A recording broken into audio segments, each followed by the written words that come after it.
So to recap what we finished up on the other day, we were talking about hypertrophic versus dilated cardiomyopathy. With hypertrophic cardiomyopathy, you get thickening of the walls. And because of the thickness of the walls, you're not going to get as much filling in the ventricle, right? So it's not going to be a good thing to have a big buff heart. You want it to be more malleable so you can actually fill it during diastole. And then dilated cardiomyopathy, the heart's going to be really big, the walls are going to be thinner, and you're not going to get a good contraction because if you look at the Frank-Sterling curve, the optimal amount of blood is at the top of the curve where you can still get actin and myosin filaments running across each other to get a good muscle contraction. If you go way beyond that and the actin and myosin filaments can't really come in contact properly with dilated cardiomyopathy, you're going to get a reduction in the stroke volume. So you're not going to get a good stroke volume. So I gave you guys my vignette of that alcoholic patient with dilated cardiomyopathy. He had an ejection fraction of like in the 20s, 20%-ish. That was one of the worst ejection fractions I saw. And it can get worse than that too. It can drop down to like 15, I think is kind of where it's the minimal amount of ejection fraction you can have that you can still kind of survive. But in general, if you have an ejection fraction that's below 40%, it's not that good. You're going to start experiencing symptoms as a consequence. So, what can cause restrictive cardiomyopathy? So restrictive cardiomyopathy, amyloidosis, that's going to be due to abnormal proteins. So amyloidosis can affect the heart. Hemochromatosis can also affect the heart and cause it to become kind of fibrotic and restrictive. We actually have a cadaver that one of his causes of death was hemochromatosis. Also, it was a carcinoma unspecified. Do you remember that one? Carcinoma unspecified. But hemochromatosis, which has to do with the liver. The liver produces a thing called hepcidin. And if you have too much hepcidin, you're going to accumulate way too much iron. And that affects so many different parts of the body, including the liver, also affects the heart. So not a good thing if you have way too much iron in the body. What's a treatment for something like hemochromatosis? You're going to get a lot of red blood cells. So what would be a treatment? You could do bloodletting. So you could do therapeutic phlebotomy could be one thing. You could also give them iron chelators. Ferra something. I can't remember what the name of the drug is. But an iron chelator would basically sequester the iron out of the blood so it can reduce the iron levels. So that's how you would treat hemochromatosis. So those are things that can cause restrictive cardiomyopathy. And if it's restrictive, you're going to have a difficult time undergoing diastolic filling. What kind of extra heart sound would you hear with that? An S4. So remember, diastolic, 4 syllables, so an S4 heart sound. What was your question?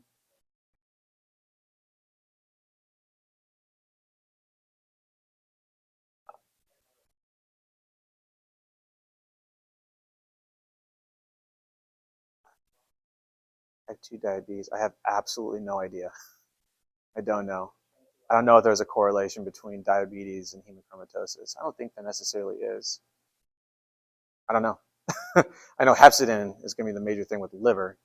And actually a friend of mine, he gave me his iron skillet because this is my best friend's dad. He's an older guy, and he was getting hemochromatosis from using a cast iron skillet.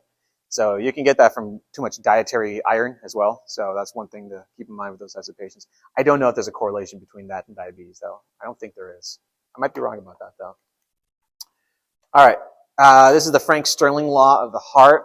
The Frank-Sterling law, you want to be right around here. That's going to be the optimal amount of blood in the heart, right? So you get optimal amount of blood, so you can get a really good ejection fraction. You can get a good stroke volume out of it, right? But if you get too much blood in the heart and the heart is just really dilated, that's what's happening with the actin and myosin filaments. They're too far apart.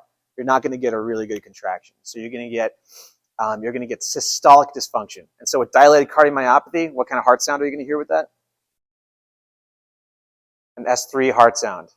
You might hear an S3 heart sound if you have dilated cardiomyopathy. So, oh man, I just gave you the answer. Where would dilated cardiomyopathy fall in this graph? It would be right here.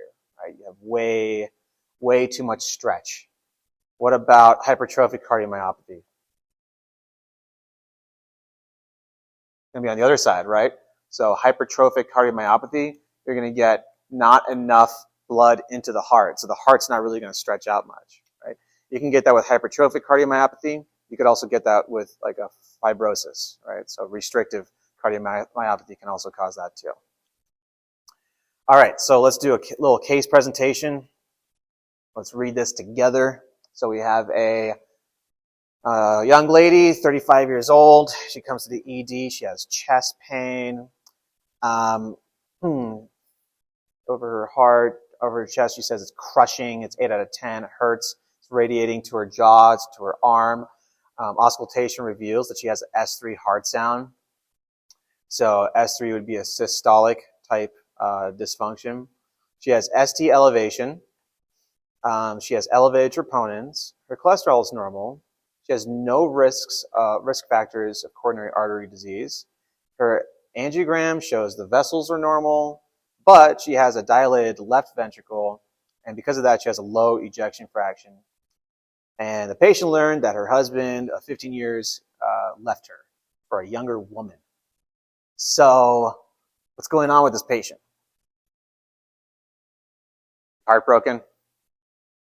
Yeah, she's heartbroken. And so this condition is the Takotsubo cardiomyopathy. So that's the broken heart syndrome. And Takotsubo comes from Japanese for I think it's a squid cage or octopus trap.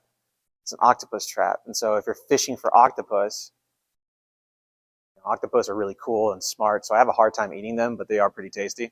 So, but if you were to catch them in the ocean, that's what you use, a Takotsubo type of trap. And so the heart, when it gets damaged, it kind of looks like a Takotsubo type trap. So this is broken heart syndrome. It's a real phenomenon for people to get a broken heart, and there's a lot of stories of people who have been married for decades. I can think of like June Carter and Johnny Cash. They were married for decades, and June Carter died, and then it was a year later, I believe, was Johnny Cash died. And you sometimes hear those types of stories where one person in the relationship dies, and then shortly thereafter the other partner dies as well. So very tragic. Anyway, so hypertrophic cardiomyopathy, diastolic dysfunction, so you'd be hearing a S4 heart sound. Dilated cardiomyopathy, systolic dysfunction, you're going to see an S3 heart sound. Restrictive is going to be diastolic, so an S4 heart sound with that. And so these are all the things that are involved in these types of impairments, right? So it's systolic, so you see that S3 gallop sound. Ischemic heart disease, hypertension, especially hypertension, you're going to see that kind of issue going on there. So you see systolic dysfunction, and then stiffness of the heart muscles, especially with restrictive cardiomyopathy. Those are all going to result in diastolic dysfunction. So those are good charts that can summarize all of the different conditions associated with each of either systolic or diastolic, restrictive, obstructive type of heart diseases. All right, so let's talk about blood pressure. This is the latest update on blood pressures. I actually searched it recently to see if it changed at all, because this does change, and it's probably going to change at some point in the near future. But this is the most recent one. It was from 2017. And so it tells you kind of which stages the person is either normal or is hypertensive, and what stages of hypertension there was. When I was in med school, this used to be pre-hypertension if you were anywhere from 130 to 139. But now that is going to be considered stage 1 hypertension. So if you see anything above 130, that is stage 1 hypertension. Before that used to be pre-hypertension. Now it's stage 1 hypertension. Anything above 140 is going to be stage 2 hypertension. And so these are probably going to change again. I was at a Alzheimer's convention It was the Arizona's Alzheimer's Consortium at ASU. They do it every year. It's pretty cool. Lots of different cool research for neurodegenerative diseases. There was this one doctor out of Banner, and one of his studies was trying to see if they can reduce the symptoms of Alzheimer's by helping control blood pressure, because there is a correlation between hypertension and developing Alzheimer's and getting worse symptoms from it. Because of the microvascular damage that takes place in the brain, that could be one of the mechanisms involved in Alzheimer's. And so his study showed that if you reduce blood pressure significantly, it actually helps to reduce the symptoms of Alzheimer's. And he wants to say, he wants to try to advocate for 120. He's like, anything above 120 is hypertension. He doesn't want to call it, elevated blood pressure. He wants to call that hypertension, which I think is a little bit radical, but who knows? At some point, that might actually be the case in the future, where anything above 120 would be considered hypertension. But anyways, as of right now, hypertension is 130/80. So take a look at the diastolic here. If it's over 80, that's considered hypertension, stage 1. If it's over 90, that's stage 2. Now, this is where things get really scary if the person's in a hypertensive crisis. So anything that's systolic 180 and above is a hypertensive crisis, or a diastolic of 120 and above. At that point, you are really high risk of stroke, especially aneurysms. You're also at a high risk of getting end organ damage, like the kidneys, for example. You can also start seeing damages at the level of the nephrons when you start getting to this stage of hypertension. So you definitely want to get to the hospital and have that blood pressure reduced as soon as possible, because that's going to cause some serious damage. What's up?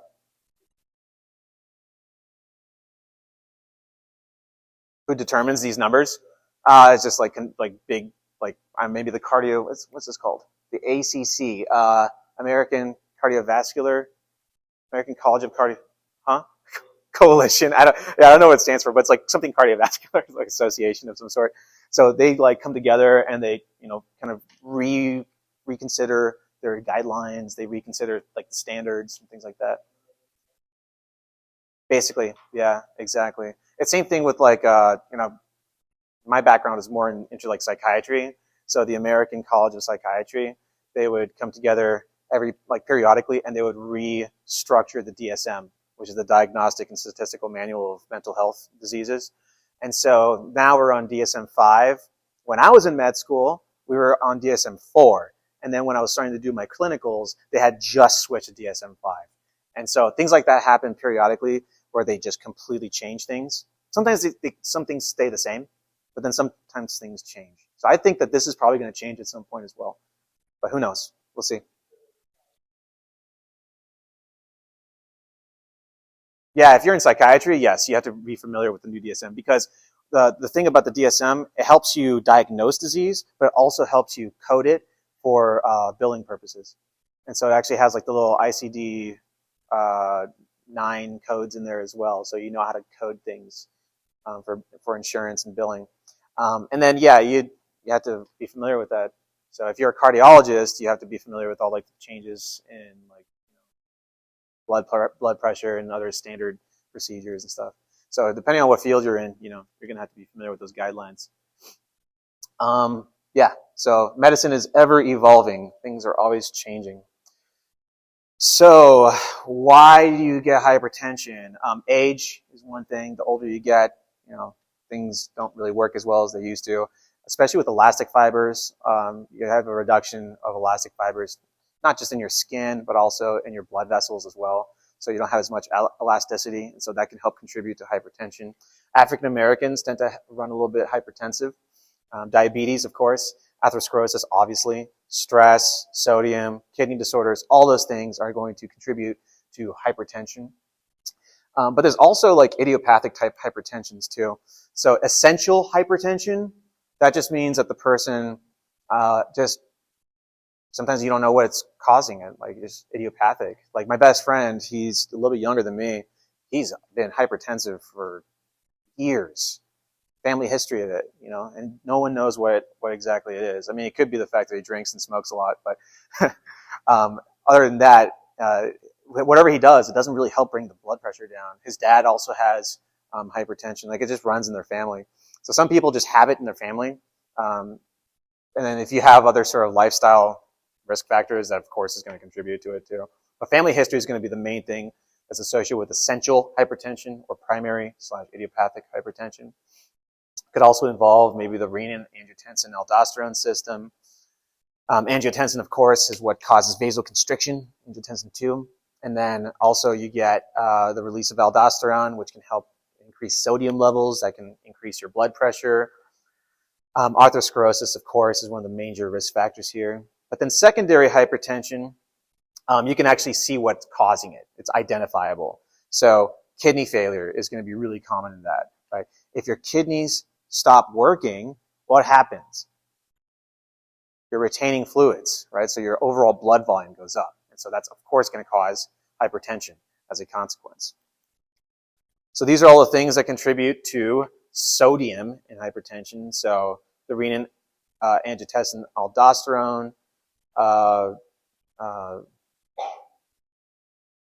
thingamajigger, bless you. So the RAS system is going to help increase your sodium. And yeah, a lot of these things are going to contribute to your overall hypertension.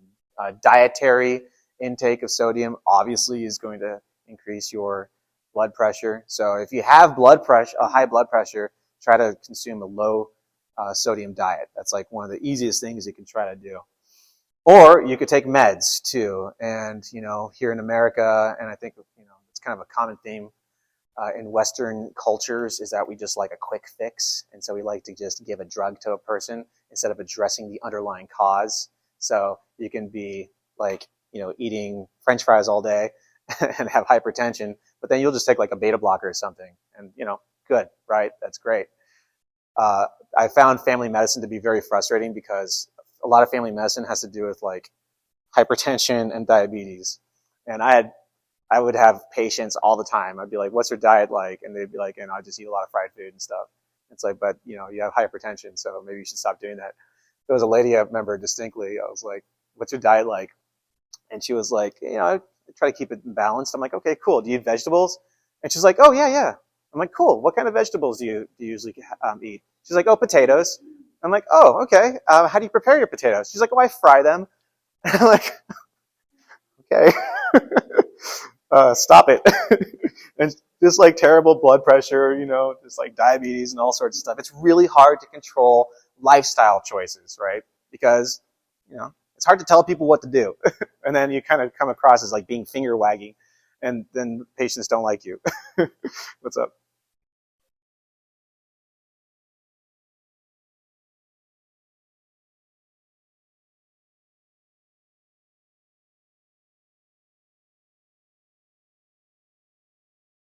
Yeah, it slows down your heart rate, so it's a negative inotropic compound.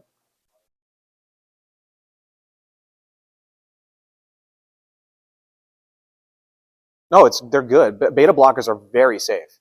They're extremely safe. As a matter of fact, there's certain beta blockers that can be used for social anxiety. So metoprolol is going to be a drug that you can actually give to somebody if they have stage fright.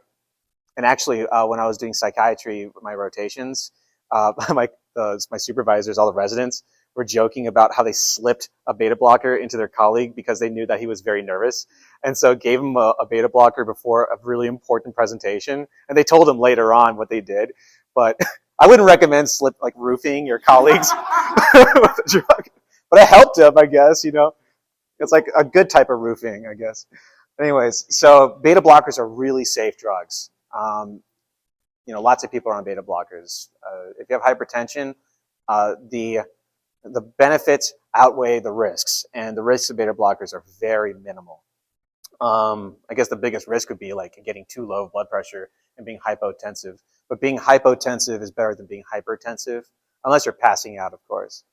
But most of these drugs are pretty safe. Like ACE inhibitors, pretty commonly used. They block the conversion of angiotensin 1 into angiotensin 2. Calcium channel blockers are very commonly used. You could use alpha blockers.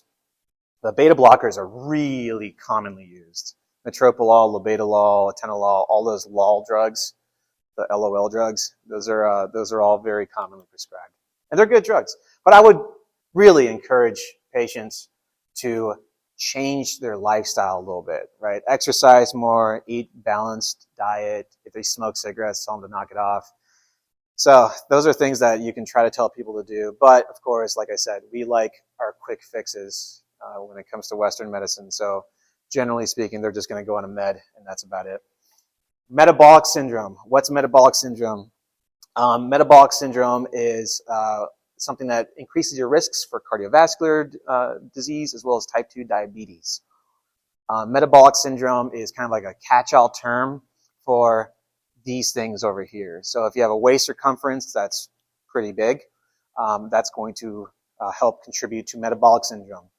So for guys, over 40 inches. For women, over 35. Triglyceride levels, right? So if they have elevated LDLs, that would be one thing. So LDLs, low HDLs. If their blood pressure is high, and if their glucose is high, they have some insulin resistance. Those are all things that can contribute to metabolic syndrome. Things that can cause metabolic syndrome, medications can cause metabolic syndrome. I'm trying to remember the drug off the top of my head, but it's an antipsychotic that can also be used to treat depression. What is it called? Remember it off the top of my head, but it's a commonly used drug.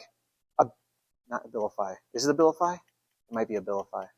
Can someone look that up? See if Abilify is an antipsychotic? I think it is. But, yeah. So Abilify. Abilify. The main side effect of Abilify is weight gain, metabolic syndrome, and my ex-girlfriend, who is like totally crazy, but she was also depressed, and so her doctor. This is when we were dating, so I actually liked her at the time. Her doctor prescribed Abilify to her. And she told me that she was getting a Abilify prescription. I'm like, throw that prescription away.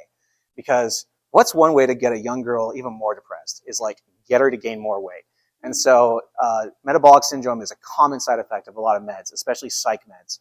And so, yeah, that's just kind of how it is. I would prefer if doctors like that would stop taking money from their pharmaceutical reps or whatever and maybe prescribe other drugs that are a little bit less, I guess, have less negative adverse reactions to them. So anyways, metabolic syndrome, very common thing that you'll see out in the world, especially in the Western world. All right, any questions? All right, awesome. Let's go into quizzes. Like I said, I made so many of these questions.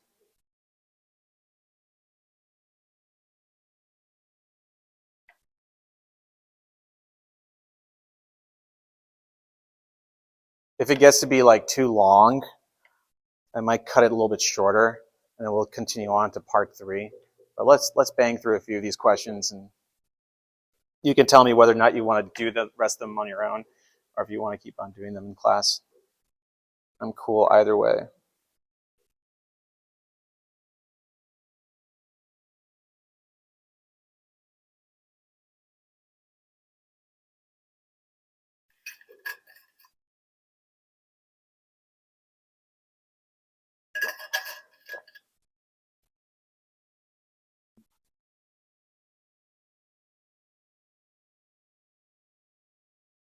I'm going to go ahead and hit start. You can still join afterwards.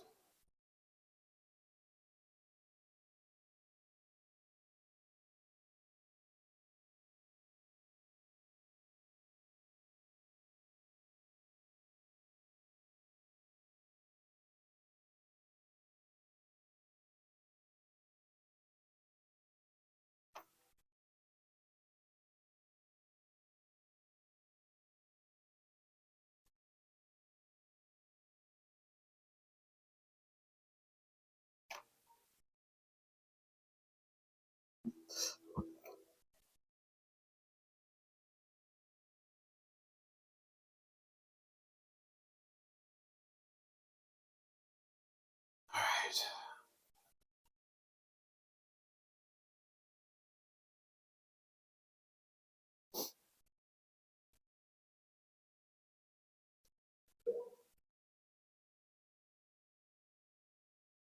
All right, cool. So let's see what's going on with this patient here. So a lot of you guys thought it was hypertrophic cardiomyopathy. Okay, so this patient has a history, 6-month history of fatigue, shortness of breath, gets worse, and even at rest, it's pretty bad. Past medical history, hypertension, been taking drugs for it, chronic alcohol abuse. That's the red flag right there. And when you see chronic alcohol abuse, circle that, and you want to consider that this person is going to have a dilated cardiomyopathy. Been drinking 8 to 10 alcoholic drinks per day for the past 15 years. No drug use, social history, very heavy alcohol consumer, several beers and shots, long-haul truck driver, gets stressed out and uses alcohol to self-medicate, basically. Fatigue, and then all of a sudden you get to the point where they do cardiac examination reveals enlarged and displaced point of maximal impulse. And so you can check to see with point of maximal impulse by listening to where at the apex of the heart you hear the beat most. And so that would be associated with the mitral valve, right? So if that's like way further than the midclavicular line at the 5th intercostal space and it's like displaced a little bit further down, then that would be a displaced point of maximum impulse. And then you also hear an S3 sound. So that's going to be a systolic dysfunction. Remember, dilated cardiomyopathy, systolic type dysfunction.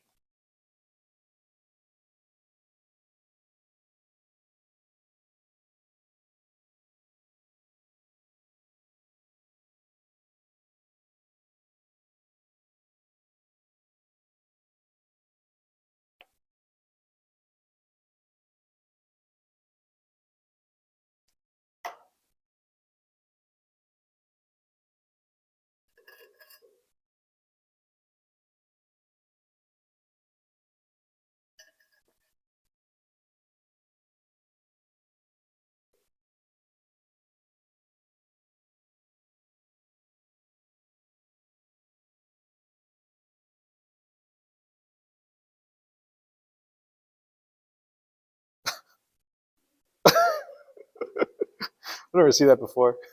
Any more time? All right, I'm lowering your hands. I never saw that before. That's hilarious.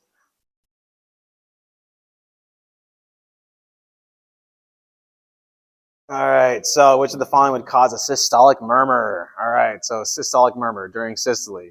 So think about when the ventricles are contracting. What are the things that can cause a murmur? If you had stenosis of the semilunar valves, right? So the aortic valve stenosis or stenosis of the pulmonic valve. Pulmonic, pulmonary, same thing. Or if you have a mitral valve prolapse. So if you have a prolapse of the mitral valve, that can cause a systolic murmur. And if you have tricuspid regurg, so regurgitation of mitral and tricuspid. So mitral regurgitation, mitral valve prolapse, you'd see the same thing. So looks like a lot of you guys kind of got it right. Okay, let's move on. You needed more time, huh? 1 minute wasn't enough?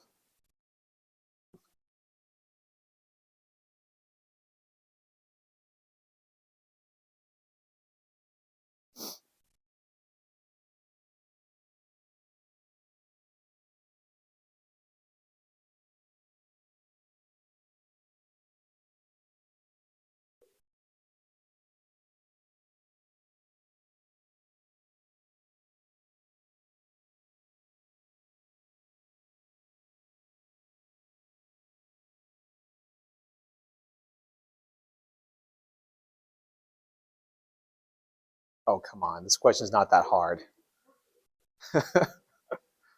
Trent? Oh my gosh, you guys, knock it off. What's the giveaway here? Alcohol. All 4 chambers are dilated, right? So dilated cardiomyopathy. That was a very easy question. Stop raising your hands. Did you really need more time on that? So let's see. Looks like most of you guys got that correct. So great. All right, moving on.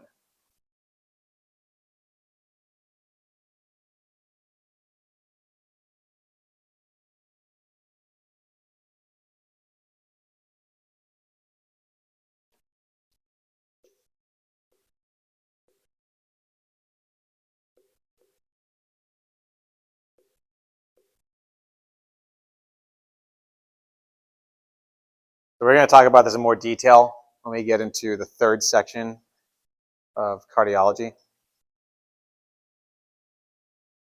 So when you hear the term pan, that means globally, right? All over the place, right? So if you see pancarditis, that means everything in the heart is being inflamed. And so what's causing pancarditis? It's going to be rheumatic fever. So that's what's causing pancarditis. I think a lot of you guys got it correct anyways. We're going to talk more about rheumatic heart disease later on.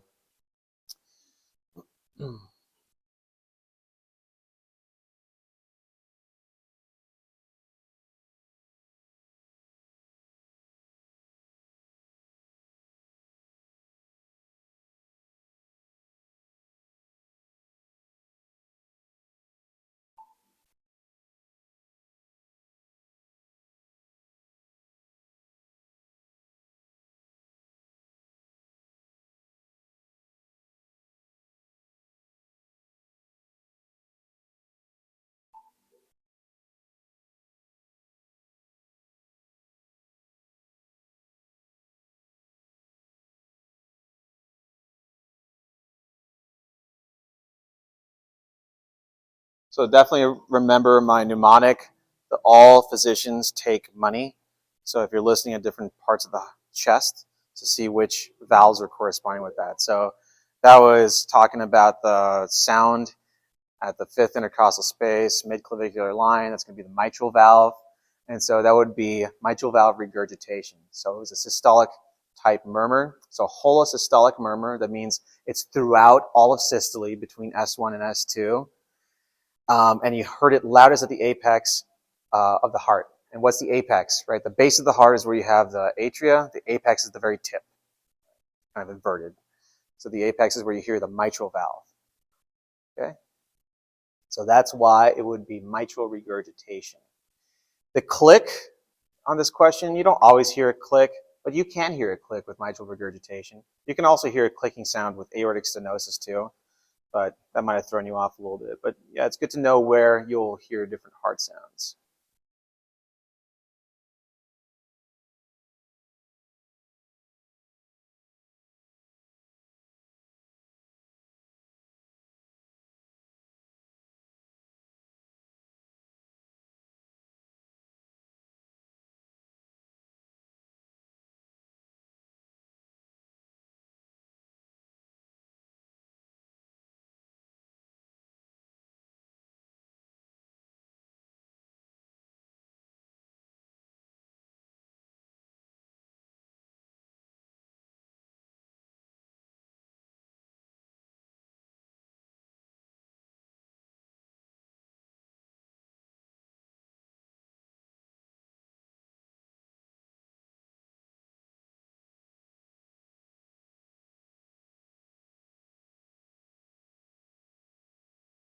All right, so systolic murmur, that's one of the main things here when you hear systolic murmur.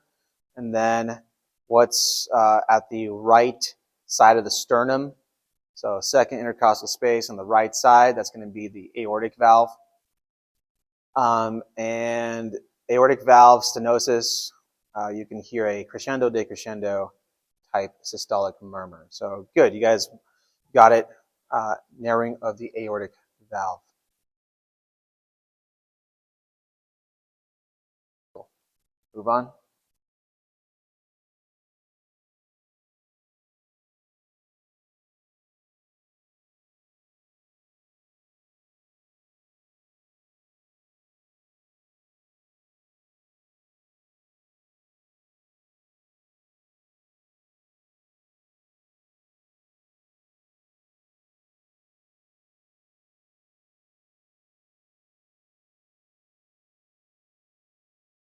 So aortic stenosis, systolic murmur. Aortic regurgitation, diastolic murmur. Okay? So you have relaxation of the ventricles. All of a sudden, blood now starts pulling back towards the ventricles from the aorta. If the aortic valve doesn't close, you're going to have blood regurgitating through there, and that's going to result in a diastolic type murmur.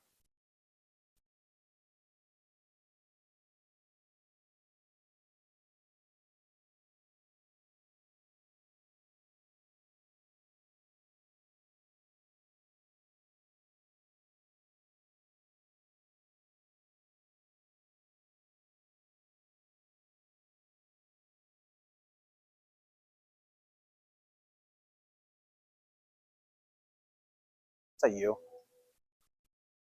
Who was that?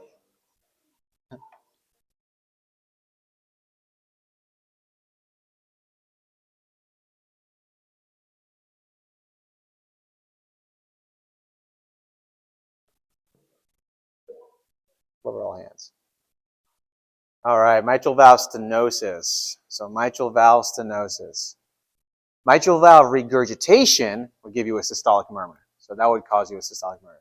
If you had blood coming back from the ventricle back up into the atria because of regurgitation, that would be a diastolic, or sorry, that would be a systolic murmur.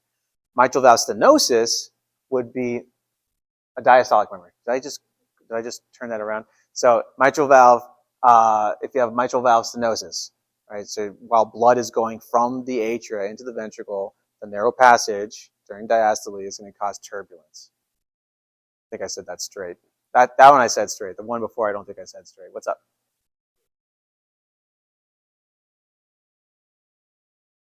Oh, continuous. Yeah. So like if you had like a patent foramen ovale, if you had was it I think ductus arteriosus would give you a machine-like murmur.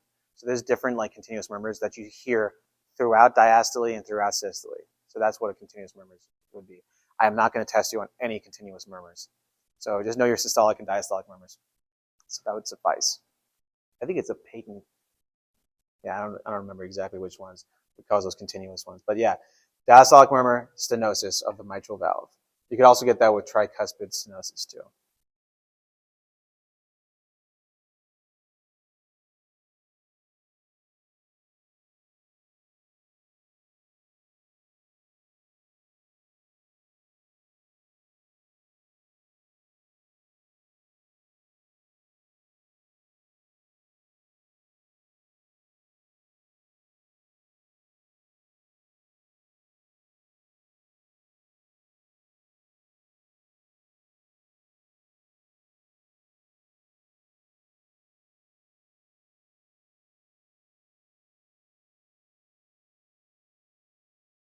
So think about the pressure that's building up in the ventricle.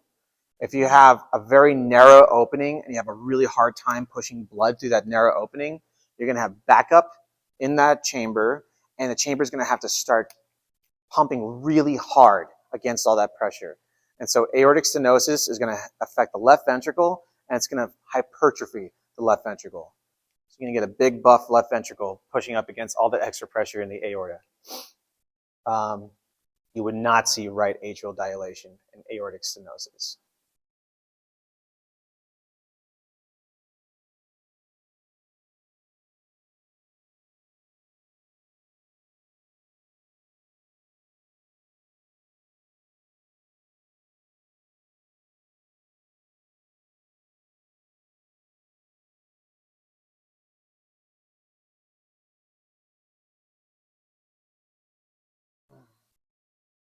So think about this in terms of how hard the heart has to work. If the heart has to work really hard to try to push blood through a narrow opening, it's going to hypertrophy that chamber. Whereas if you're getting regurgitation, backflow of blood into the chamber, you're just going to get too much blood backing up. And so that's going to cause dilation of the preceding chamber. So if you had regurgitation of like the mitral valve, that's going to cause dilation of the atrium, left atrium. So yeah, know that hypertrophy is going to be associated with stenosis. Regurgitation is going to be associated with dilation.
So first of all, rheumatic fever is the #1 cause of mitral valve stenosis. So we're going to talk about that later on.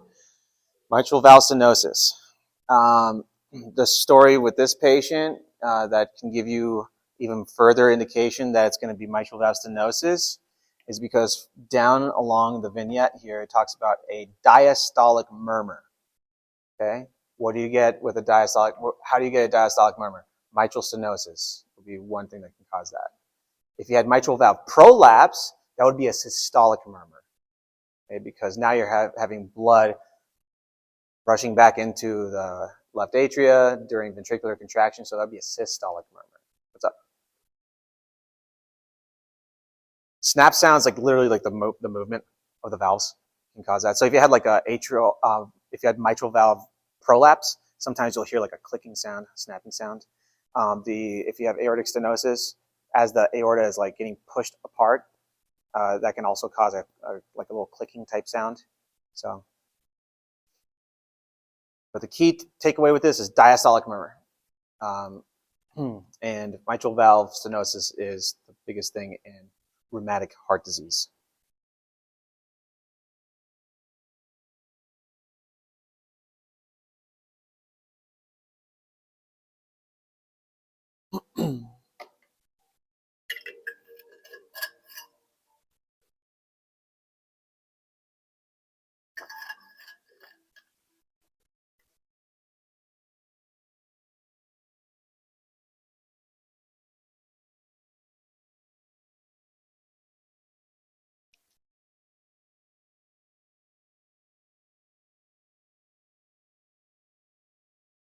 Hypertrophy in the atria is not as dramatic as in the ventricles, but you can see hypertrophy a little bit. So you would see left atrial hypertrophy with mitral stenosis. So good job on that.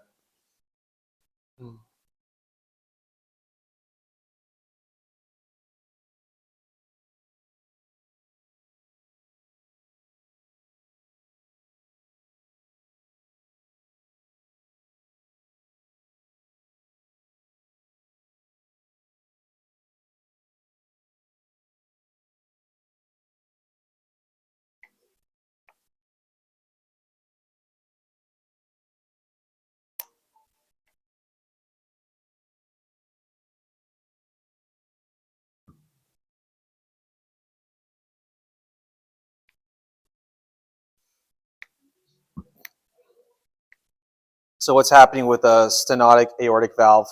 You're not going to get a really good pulse peripherally, right? So if you check a patient's radial pulse, it's going to be pretty weak if they have aortic stenosis. Next.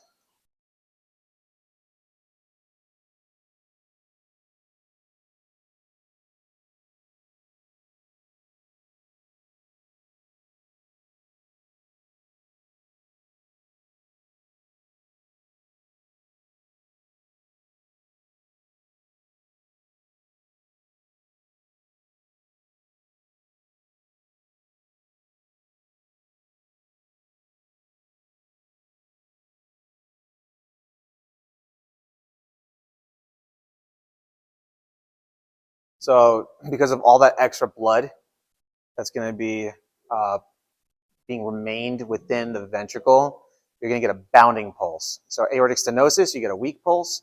With aortic regurgitation, you're going to get too much blood in the ventricles, and because of all that extra blood, you're going to get like a lot more of a pronounced pulse. Yes.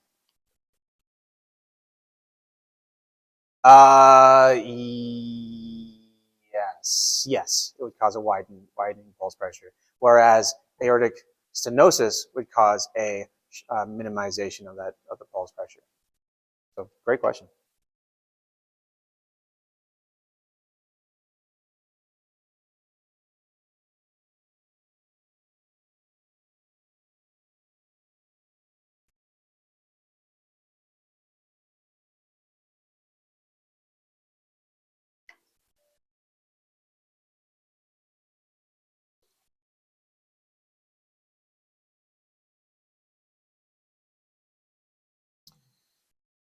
And so if you had a lot of congestion in your lungs and you had pulmonary edema because of left-sided heart failure, you're going to have a really hard time breathing as you're laying down. That's what orthopnea means. Orthopnea, think of the breakdown of that. Ortho, think about orthostatic hypotension. That's like, depends on how fast you get up, right? So if you're laying down and you stand up really quick, that will cause the hypotension. Ortho, so it's positional. And then pnea is has to do with difficulty breathing.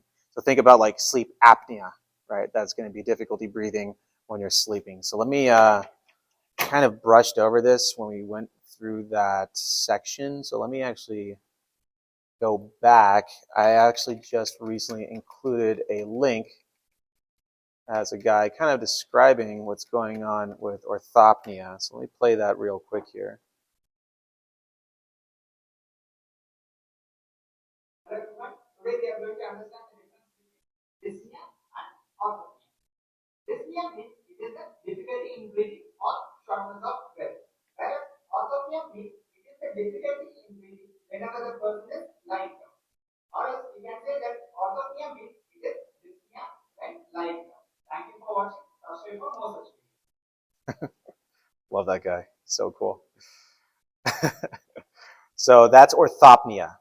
So if you have pulmonary edema because of left-sided heart failure, when you're laying down, you're going to have a hard time breathing. When you're assessing a patient and you're asking them about like how hard it is for them to breathe, one thing you can ask is like, how many pillows do they use to prop themselves up when they're sleeping, laying down in bed? Because that can be an indicator that the person has orthopnea. If they have to like sleep, but they're kind of like having to remain sort of like propped up and seated up, that's an indication that the patient has orthopnea, and that could be due to left-sided heart failure. Cor pulmonale, on the other hand, that has to do with the right side of the heart getting all big and buff because you're dealing with the pulmonary edema. So left-sided heart failure, I guess, could eventually result in cor pulmonale in there. So it kind of is B and C, or sorry, B and D. I'm going to have to restructure that question. So those of you who did cor pulmonale, you could see that too. So my bad. I'll fix that question. I made these last night. I was a little tired. But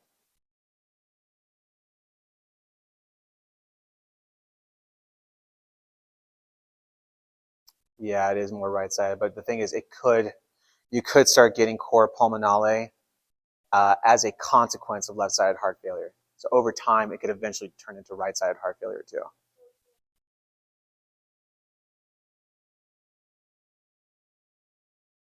Yeah, that's kind of like the general like gist of right side versus left side.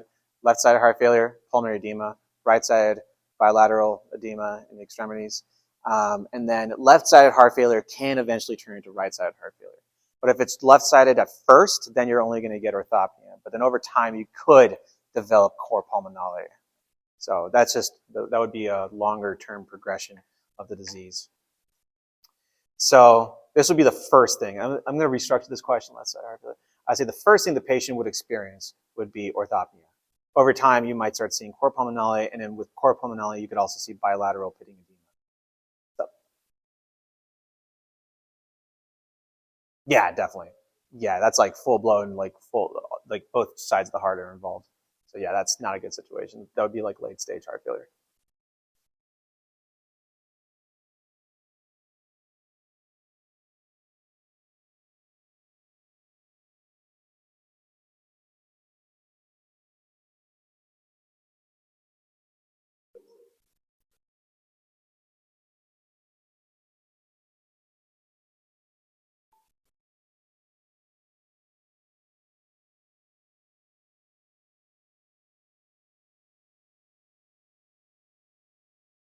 So if it's dilated, the heart's not going to be able to contract very well, right? So that would be a systolic dysfunction. Systolic, that's when you're going to hear potentially a third heart sound. If it was a diastolic dysfunction, like if you had fibrosis or if the heart was hypertrophied and it couldn't fill properly, then you would hear that fourth heart sound.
Let me go ahead and end it because I've made that way too long. So I'm going to cut that down to 1 minute.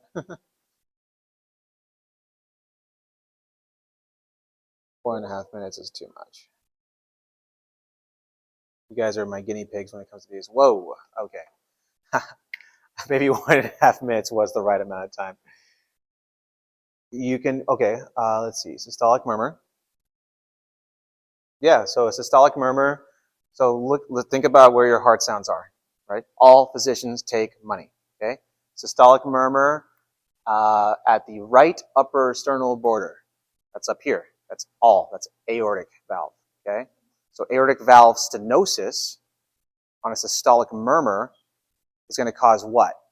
Left ventricular hypertrophy, right? So you get left ventricular hypertrophy, and if it's left ventricular hypertrophy, you're going to get an S4 heart sound because that's going to be a diastolic dysfunction. S4 heart sound due to hypertrophic cardiomyopathy. Because remember, are you guys still confused on that one? Really? Okay. No, it's systolic murmur, but it's going to be a diastolic dysfunction. Yeah, I know. That's a really confusing question. I should put that on the test, something like that. So you have to really think through that whole thing. So yeah, so you have aortic valve stenosis. That's calling it systolic murmur, but you're going to have a diastolic dysfunction over time because the left ventricle is going to become hypertrophied.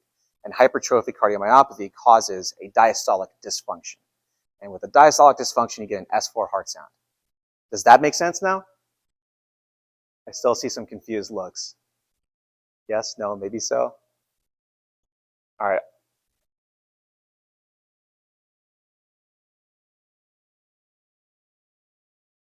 Yeah, you're hearing S1, S2, but think about what's happening to the hypertrophy.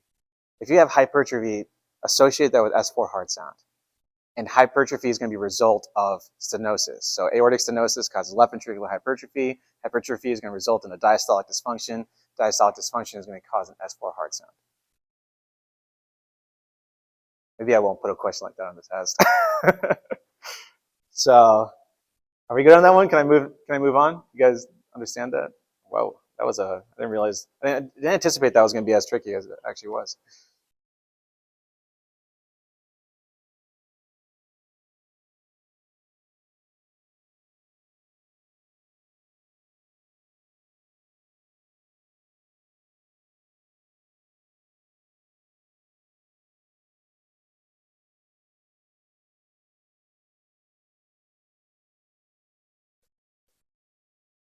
So, COPD, cystic fibrosis, that's going to cause increased pulmonary pressure. Pulmonary fibrosis, also going to increase pulmonary pressure. DVT would not cause increased pulmonary pressure. Maybe unless they got a pulmonary embolism. Is that what you're going to ask? Yeah, but a pulmonary embolism is acute, and you're not going to get right-sided hypertrophy from something that quick. That would be like over time. That's why COPD is a chronic thing. Cystic fibrosis is chronic. Pulmonary fibrosis is chronic. So all that chronic pressure is going to increase the thickness of the right side of the heart. But that was a good thought though, with pulmonary embolism. Was that really your thought? Yeah, that was good. It's a good thought. That's an acute thing. If you had chronic pulmonary embolism, I don't think you would live very long. Yeah.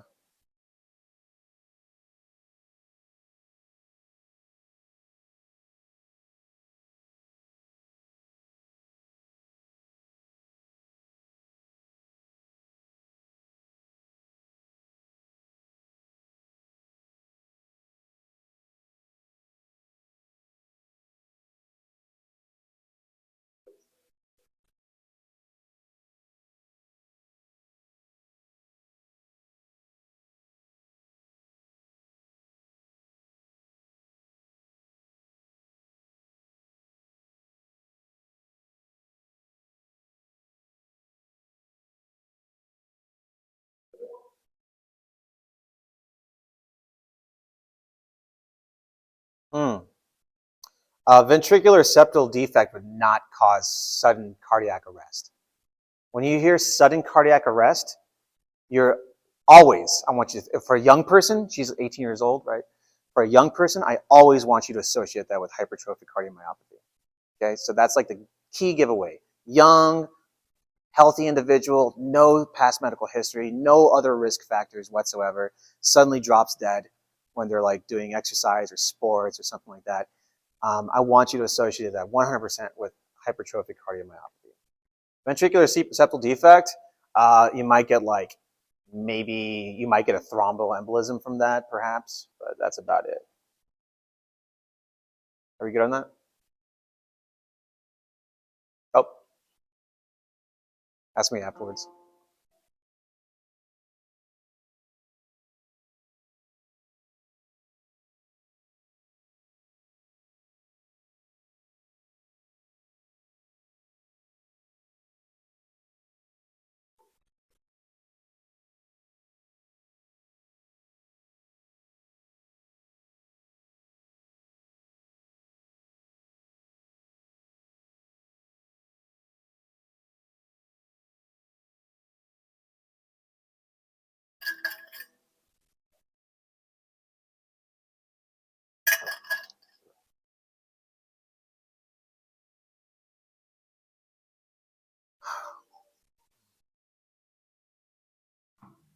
And I think I made that one too long too. 45 seconds.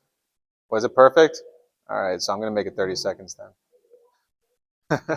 So what was your question, by the way, before we... You didn't have a question? Okay, cool. So yeah, every single one of these things you can get from hypertension. So hypertension can affect your retinas as well. There's a bunch of blood vessels in your retinas, and if those get damaged, that's going to cause retinopathy, and that's going to cause blindness. So you can get vision loss from hypertension. Totally. Yeah, renal failure, because what happens when your kidneys fail? You can't, well, you're also not releasing fluids, right? And so what happens? Fluids accumulate. And when your blood volume goes up, your blood pressure goes up too. So yeah, renal failure is one of the major causes of hypertension.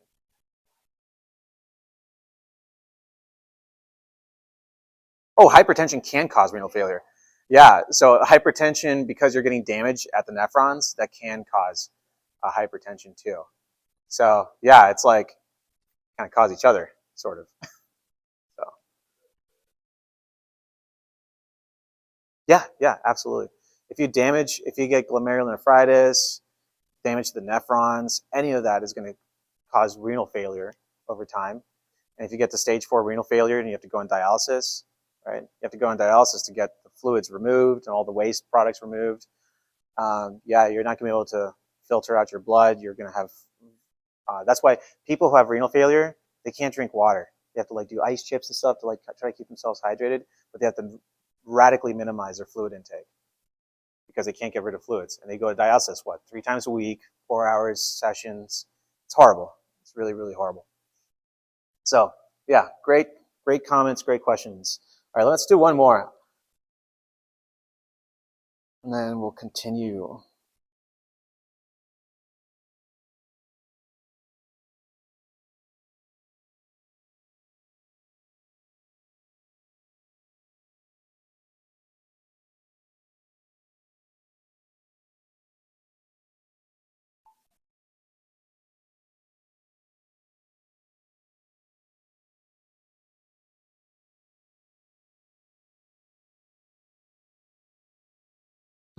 Yeah, so pulmonary disease is not going to cause metabolic syndrome, right? So metabolic syndrome, hypertriglyceridemia, elevated LDLs, big waistline, insulin resistance. Those are all the things that are going to cause metabolic syndrome. Awesome. Good job on that. I'm glad that we actually soldiered through all those. That was pretty fun. Did you guys find those useful? Okay, cool. All right, let's see who won. Taylor. All right, congrats. Woo. It's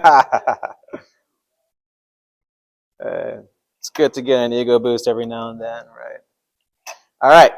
So this is the final conclusion of all of the cardiac pathologies that we've been talking about. This is an example of endocarditis. So that is a mitral valve. This is the mitral valve right here. This is the chordae tendineae. You can kind of see this is the papillary muscles, right, that hold on to the chordae tendineae. And then all this crap right here, that's all bacteria. So that's bacteria that basically attacked or got stuck and adhered to the mitral valves. And I'm assuming that this patient died. If they didn't die, maybe they got a mitral valve replacement. That could be something that they could have done too. But generally speaking, if you have really bad damage to the mitral valves, you have to get a mitral valve replacement. So this is an example of endocarditis, and we're going to talk about endocarditis. We're going to talk about things like aneurysms. We're going to talk about rheumatic fever. And then we're going to talk a little bit about vascular diseases at the end. There's like a million vascular diseases.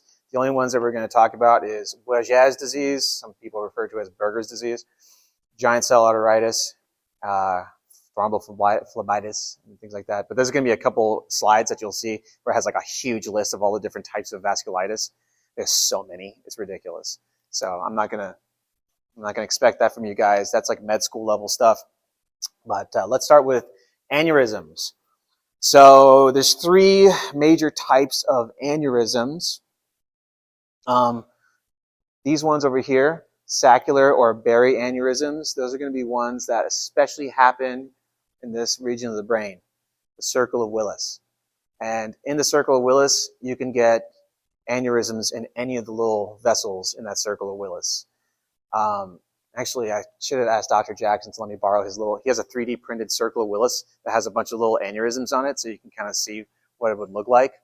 But that's a very common theme for subarachnoid hemorrhages. So I had a neighbor that had this. He didn't die. He actually survived. But he had a subarachnoid hemorrhage. He had a aneurysm in his circle of Willis. And when they treat that, you can go in there and just put a little pin in there so you can like cut off the aneurysm so it stops bleeding. But what happens when you get a subarachnoid hemorrhage? It's like the worst headache of your life. You might get like altered mental status. You might get nausea and vomiting. So when he had it, he said he was like puking like crazy and terrible headache. And that can kill you if it doesn't get treated properly. But you can treat it using a little surgical clip. Fusiform aneurysms can also happen. Fusiform, think about a fuselage like on a plane, right? Fuselage kind of has like a, I don't know, like an oval type shape sort of. So that would be a fusiform aneurysm. And then a dissecting aneurysm. So we're going to talk about a dissecting aneurysm, especially when it relates to AAAs, which is abdominal aortic aneurysms. And those are huge risk factor for aortic dissection. And if you get an aortic dissection, that is going to kill you in a matter of minutes, maybe like 2 minutes or so. So you get this crushing pain in your abdomen, and then you die. So happened to one of my favorite singers. If you guys like punk rock at all, The Cramps, the singer died of a ruptured or a dissected aortic aneurysm. So aneurysms, you're not really going to notice them, right? It's just an outpouching. It's like a bubbling of the vessel, right? And so it's going to be thinner, and that's why they're prone to rupture. But if they don't rupture, you don't know you have it. So some people have berry aneurysms in their brain, and they don't even know it until maybe, they get like hypertensive at some point, and then all of a sudden it ruptures. Then they notice it. But usually it's going to be asymptomatic. In the brain, subarachnoid hemorrhage, intracerebral hemorrhage, those are going to be the major effects. So this is what happens. Worst headache of my life. You get loss of conscious, neurological symptoms, nausea and vomiting. Should probably include that on there too. So you can get nausea and vomiting. So this is the berry aneurysm. So here's your circle of Willis. And you can get aneurysms basically in any of these regions. So if you get a berry aneurysm, that's where you're going to see it, in the circle of Willis. Hypertension over a long period of time, right? So if you have increased blood pressure, that's going to like put pressure on the vessels. And so that pressure can start causing a little outpouching, a little bulging of the vessel. What is ADPKD?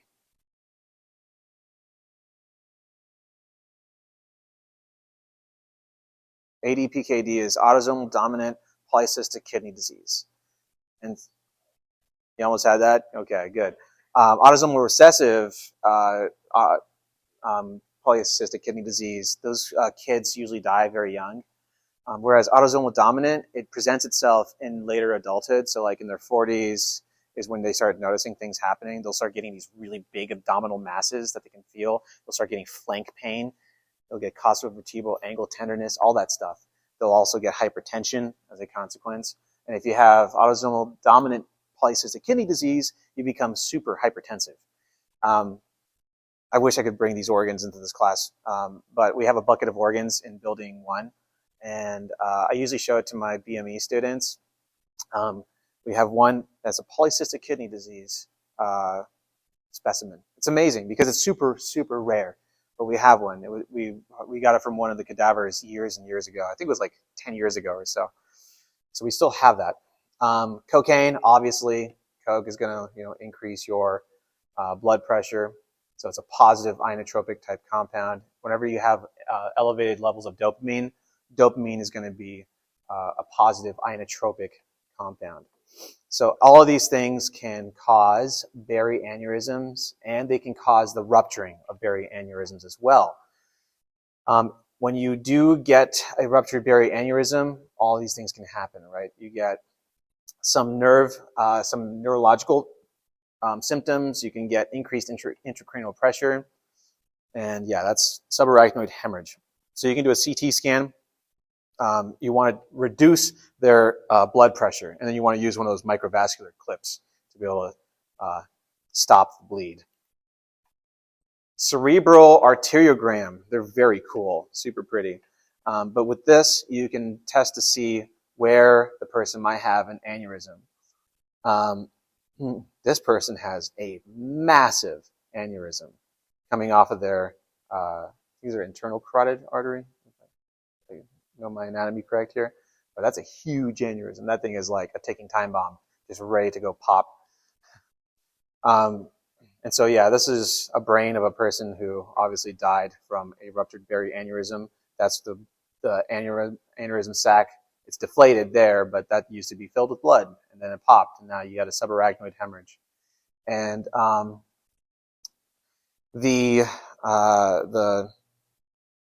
in your brain, you have the meninges, right? So you have the dura mater, the arachnoid mater, and the pia mater.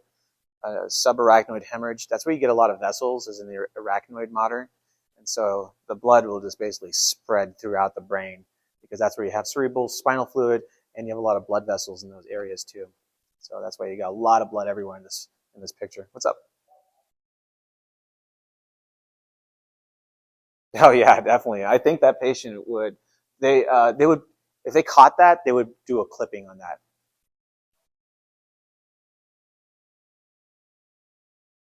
Yeah, that would kill you. It would be headache, loss of consciousness, and then death shortly after.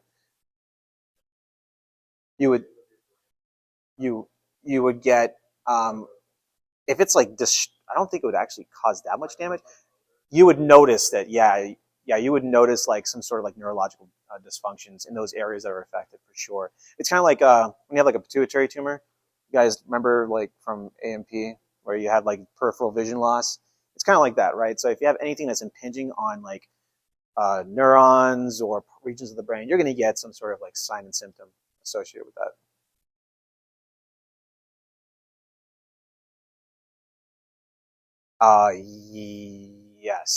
Yes, for sure, because it would be disrupting blood flow as well. So you'd have like signs and symptoms of stroke too. It wouldn't be as dramatic as if you had like the middle cerebral artery. If you had a middle cerebral artery stroke, which is like one of the worst ones, it would wipe out a huge portion of your parietal lobe as well as your temporal lobe, and then temporal lobe as well. You would get like contralateral paralysis. You would get all that stuff from a middle cerebral artery, but this would cause like certain types of like stroke-like symptoms too, for sure. So this is how you do microvascular clipping. You go in there and you literally just put a clip in there and prevent that aneurysm from bleeding any further, or prevent the aneurysm from rupturing to begin with. Any questions on berry aneurysms? So let's talk a little bit about abdominal aortic aneurysms, or triple A's. This is something that's scary because people don't usually know that they have a triple A.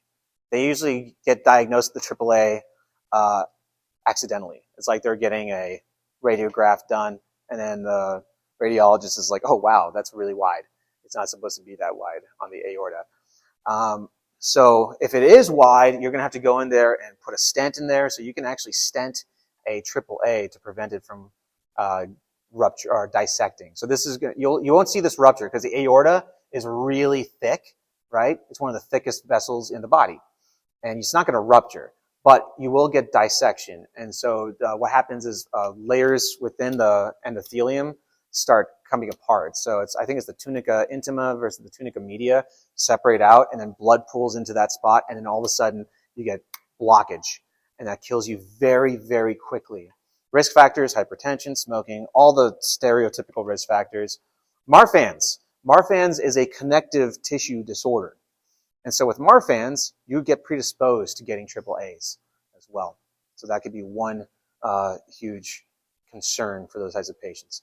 Syphilis can actually also predispose you to getting a triple A. Syphilis, of course, affects like a lot of your body. It's not just genital urinary, right? Syphilis, especially if you get like tertiary syphilis, you can get like neurological involvement, you can get cutaneous involvement, so your skin, and then of course vessels can be involved as well.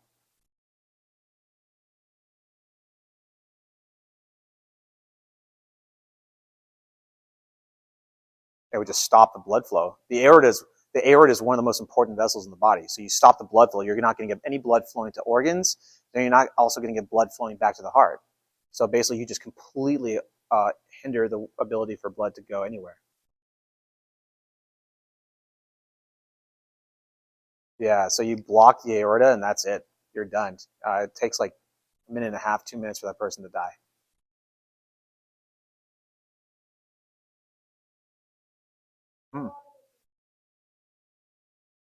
I guess if you had a triple A, you might see like thrombus you might see hypercoagulability as a consequence, but the blood's flowing really rapidly through the aorta. Yeah, and it's weird. Neurological symptoms. You got a patient that had that?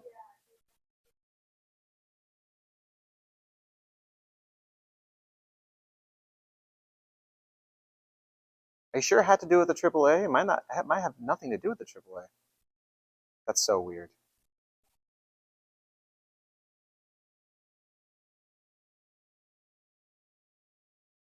I'm trying to think of the mechanism of that, because if you had a thrombus coming off of the aorta and the abdomen, it would most likely go down to the lower extremities. It wouldn't go through the capillaries and then make its way to the venous system and then back up to the brain. And plus, the vessels that provide blood to the brain are the first two branches off of the aortic arch. So unless you had a triple A like before those branches, I don't see how that would work. That's weird.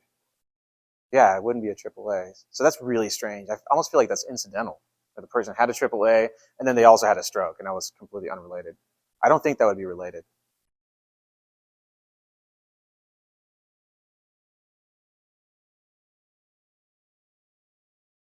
It's so bizarre.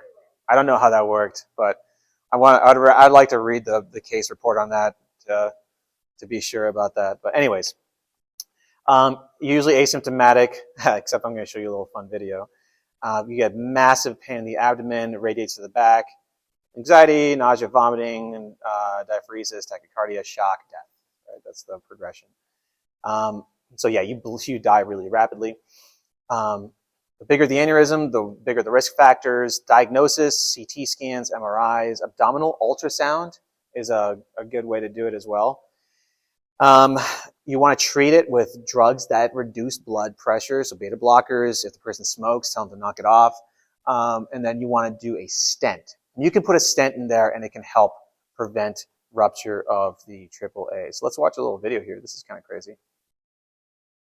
Unfortunately, I can't find it anywhere except for on what used to be called Twitter. Look at that. That is not asymptomatic. That guy notices what's going on there. So that is huge. Definitely not supposed to be that big. Yeah, so if you see a abdominal pulse, You're never supposed to see an abdominal pulse. Yeah, so that is massive. Anyways, so this is the AAA right here. This one's huge. It's like almost the size of the kidney. Pretty massive. So here's a little CT scan with computerized it a little bit so you can see the vessels really nicely. So that's a dilation right there. Here is another CT scan. So this would be normal, right? So you got the gallbladder, stomach, you got the aorta right here. It's supposed to be tiny, right? It's only supposed to be about, what, like 2 centimeters or so? This one over here looks like it's about, I would say about 6 to 7 centimeters. I think 5 centimeters is kind of where it becomes really dangerous. Like it's above 5 centimeters. If I remember correctly, that's kind of the cutoff. But yeah, that is not good. So this is how you would do the repair. You would put in a stent. Literally, you just go in there and you just balloon it out and stent it. And so that helps to prevent you from getting a aortic dissection. And I probably should have put in here the 2 types. There's a type 1 aortic dissection and type 2. One is more deadly than the other, and I can't remember which one is the most deadly one. But either way, the one that's less deadly, it can still like complete itself and it can become lethal, but you at least have more time to get it fixed. You can actually go into the operating room and at least get a stent in place. Whereas the other one, that's the deadly one, that's the one that kills you within like a matter of minutes. All right. Any questions on aneurysms? All right, let's talk a little bit about rheumatic fever, rheumatic heart disease. So this is I think that's the aortic valve. Is that the aortic valve? I can't tell from the image. Anyways, yeah, so I think that was an aortic valve. So rheumatic fever, you get inflammation, and it's going to be secondary to an infection. So remember that vignette that I gave you guys in the last questionnaire where I talked about this person who was progressively feeling worse and worse and worse. They had a respiratory infection like 6 months prior. They didn't even treat it with antibiotics, but it resolved on its own. And then they started getting symptoms of like fatigue and all that. And then you can hear a murmur on auscultation. So that's a common theme for rheumatic heart disease, rheumatic fever. So it first starts off with strep throat. The organism that causes that is going to be Streptococcus pyogenes. And so Streptococcus pyogenes is what predisposes a person to getting rheumatic fever. 3% of people will get rheumatic fever as a consequence of strep throat. And it's going to be delayed because it's an immunologically mediated disease. So you're going to be developing a bunch of like antibodies, and those antibodies are basically what start attacking tissues. You can get those attacking the glomerulus, so you can actually get post-streptococcal glomerulonephritis in the kidneys. But if it happens in the heart, you can get post-streptococcal damage to the heart valves. It's most commonly going to happen in the mitral valve, but you can also see it in the aortic valve as well. And this is one of the big things here. It's M proteins. M proteins are what basically cause the damage. So these are going to be basically bad antibodies that start attacking the body, attacking yourself. So it's immunological. So Jones criteria. These are going to be the major things that make up the Jones criteria. I'm going to show you an image that kind of summarizes what the Jones criteria actually means. So the first thing you have is pancarditis. That means every single layer of the heart is going to be affected. So pancarditis, you get a global inflammation of the heart muscles. So you can get infective endocarditis. That's going to be inside. That's going to cause, if you affect the inside of the heart, endocarditis is going to predominantly affect the valves. Pericarditis, you're going to see that affecting the pericardium, the pouch that protects the heart. It's supposed to have serious fluid in there, but if it gets inflamed, that can also cause friction rubs. And if you get enough of that, you can also start seeing like friction-related damage to the outside of the heart. And then myocarditis, affecting the major muscles of the heart. And so that's going to be what actually really kills the person, is when they get myocarditis. Then you can see rheumatism as well. Rheumatism is basically anything that affects like the joints. And so you can get migratory polyarthritis as a consequence. So you get inflammation in the joints, starts in the legs. You can also get it to the torso and the arms. And then subcutaneous skin nodules, these things look a lot, well, I'll show you that a little bit later, but erythema marginatum kind of looks a lot like fungus, right? It looks a lot like ringworm. By the way, ringworm, that's a fungus. It's not a worm. The name stuck though, but it's actually Tinea corporis. That's what makes ringworm. So not a worm, but if you get one of the Jones criteria from rheumatic fever, you'll see something that looks very similar to that. So erythema marginatum, and you also get chorea. So chorea, you'll see this in a lot of like neurological diseases like Huntington's disease, where you start getting these like crazy involuntary movements of your arms, legs, etc. So that would be chorea. So involuntary muscle movements, jerking of the arms, face muscles, etc. So how do you test for it? You can do a strep test. You can see if they have anti-streptolysin O antibodies. You could also maybe check for like M protein. CBC, you'll see leukocytosis. CRP, CRP is very similar to ESR. So CRP is C-reactive protein. It just shows that there's inflammation. It's non-specific, right? If you have inflammation anywhere, you're going to get CRP elevation. Same thing with ESR, which is erythrocyte sedimentation rate. That's just going to show, oh, there's inflammation taking place. So those could be, help you to confirm a diagnosis of rheumatic fever. You could do an EKG, so you might see EKG changes on the patient. You could also do, aside from all these that are on the list, you could do a transesophageal echocardiogram, so you can see what heart valves are affected. So if you see mitral valve stenosis on an echocardiogram, that could be an indicator that the person has rheumatic fever. And you treat it with antibiotics because it's bacteria mediated. You can also give them anti-inflammatories. So this is the Jones criteria. So Jones joints, O is going to be the heart, so carditis. Nodules is N. Erythema marginatum is going to be the E. And then chorea is specifically Sydenham chorea. And that's going to be what causes all the crazy movements, the involuntary movements. So that's the Jones criteria. Here's another chart that talks about the different things that you could find. So it's going to happen post upper respiratory tract infection, specifically Streptococcus pyogenes, strep throat. Fever, you might see murmurs, right? So if it's mitral valve stenosis, you'll hear a diastolic murmur.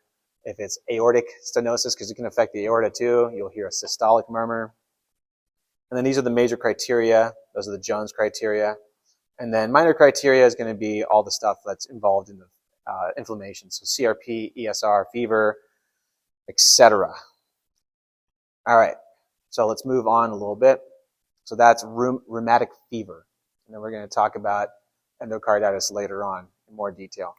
So pericarditis is inflammation of the pericardium. And so the pericardial sac, the purpose of that is to contain serous fluid, just enough so it provides lubrication as the heart beats, right? Because the heart is constantly beating. If it didn't have serous fluid, it would cause friction damage to the outside of the heart. You don't want too much fluid in there because now you're going to have a cardiac tamponade. And you can get that from infection. You can also get that from like blunt trauma. Like if you got into a car accident, steering wheel hits your chest, now you rupture a vessel and now blood starts filling the pericardial sac. That causes cardiac tamponade. So what's going on with pericarditis? It's mostly going to be viral. These are the different infections that can cause it. So Coxsackie virus, influenza, all these other ones can cause it too.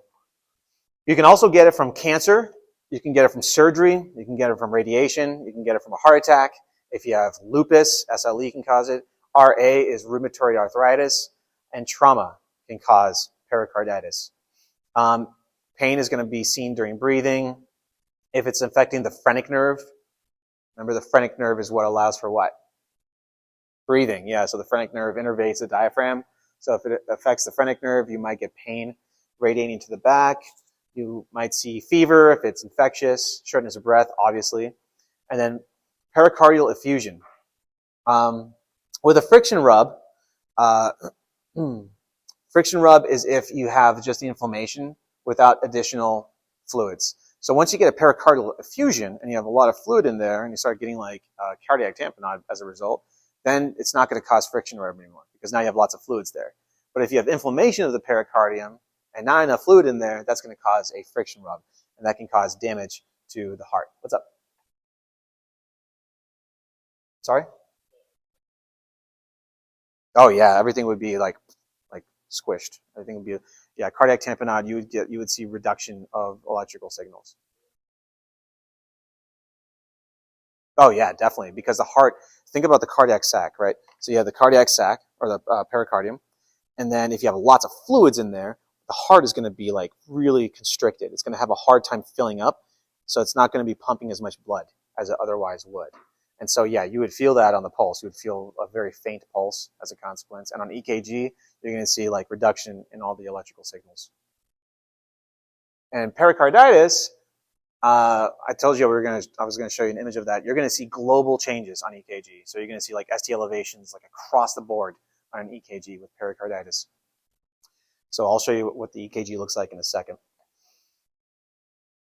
So yeah, cardiac tamponade, very bad situation. What you want to do with the cardiac tamponade is you want to do a pericardiocentesis. I've never done this myself, but I've had colleagues that have done this.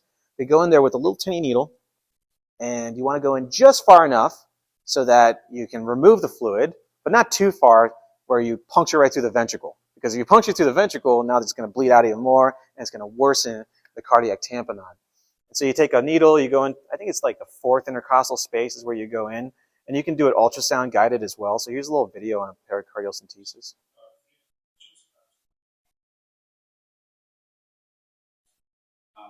Favorite subxiphoid. The first way to confirm intrapercardial position is by actually visualizing the needle going under ultrasound guidance.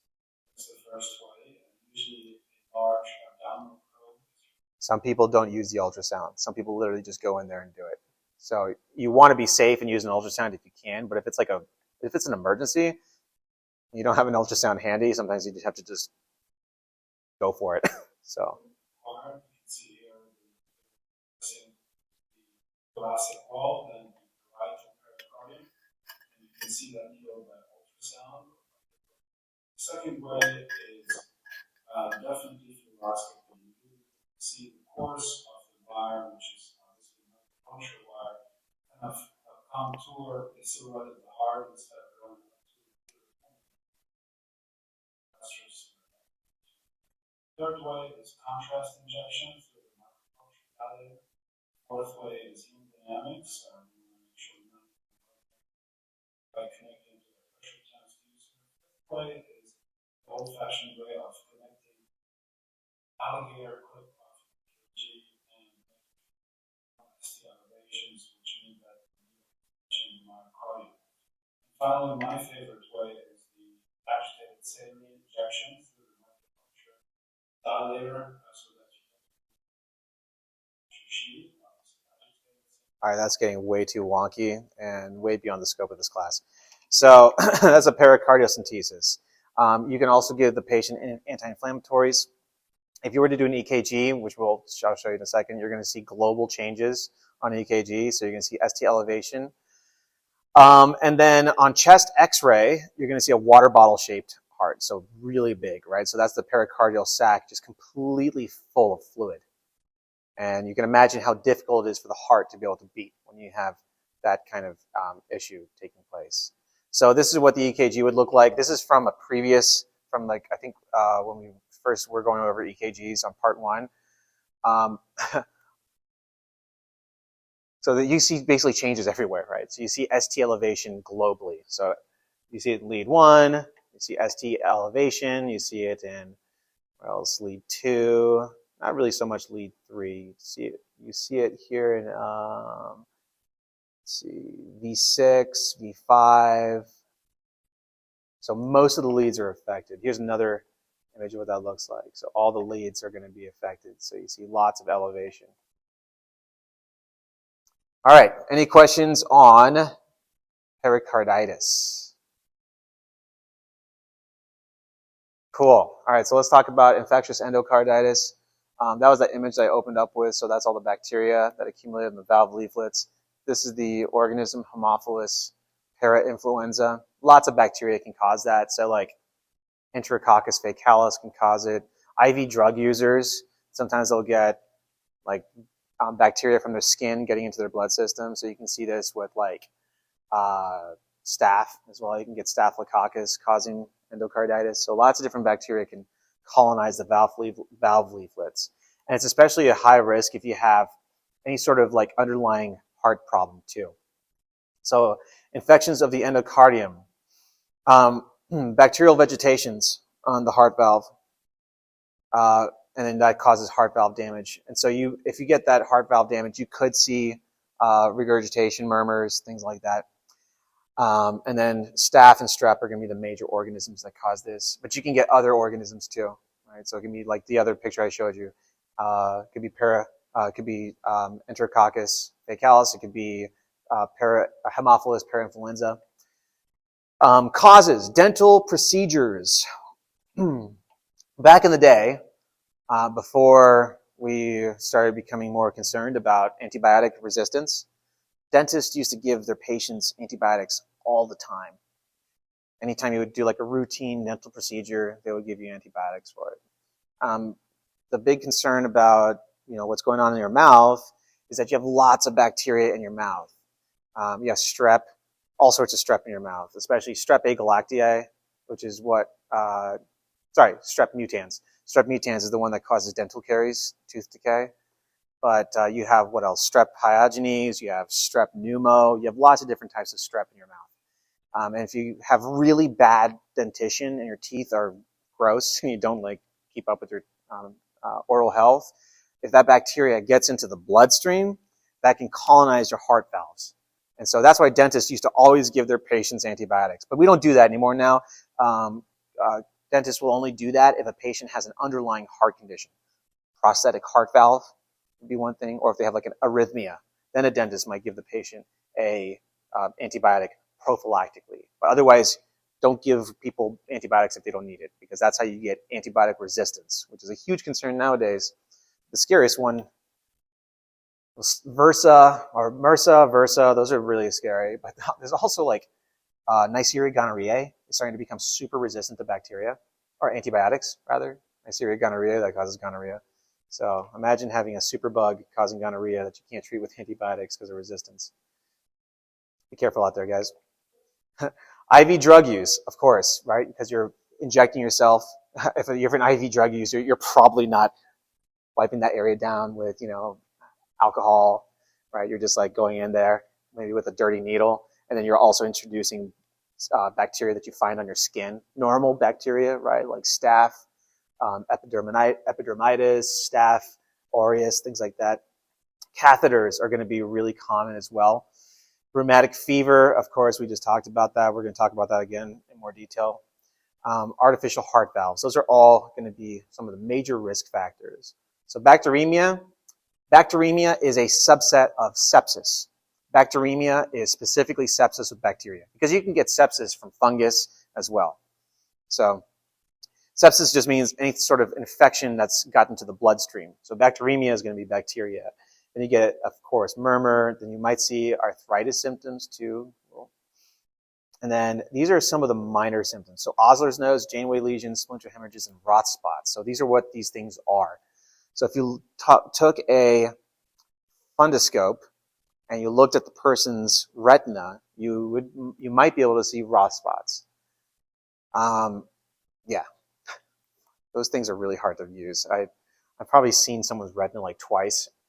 The whole time I was doing clinical practice. Some people are really good at seeing the retina, or they're just lying about it and pretending that they see it. But it's really hard to see the retina when you're using a fundoscope. Splinter hemorrhages, though, you can see that. That's you get like these little microvascular damages that happen at the bed of the nails. And then Osler's nodes are going to be basically at your joint versus Janeway's lesions, which are going to be on the palms of the hands. So those could be indicators that you have infectious endocarditis. So you want to do culturing, of course, because it's bacteria. You want to do CBC, of course, because you might see changes in leukocyte count. either elevated if they're having that active infection, or if they're immunocompromised, right? They have a reduction in like neutrophils, for example. They might have a reduction in white blood cells. CRP is just C-reactive protein, just basic inflammation marker. And then you want to do an echocardiogram to see what valve leaflets might be affected. Treatment, of course, antibiotics, cardiac meds, etc. If it's really bad, you want to do a valve replacement surgery on that patient. I think we should continue this next week. We only got a few minutes left. So let's continue on infectious endocarditis. We're going to talk a little bit more in detail about what's going on there. So good job today, guys. I'll see you next week. We'll finish this up, and then we'll start neuro as well. So have a great weekend.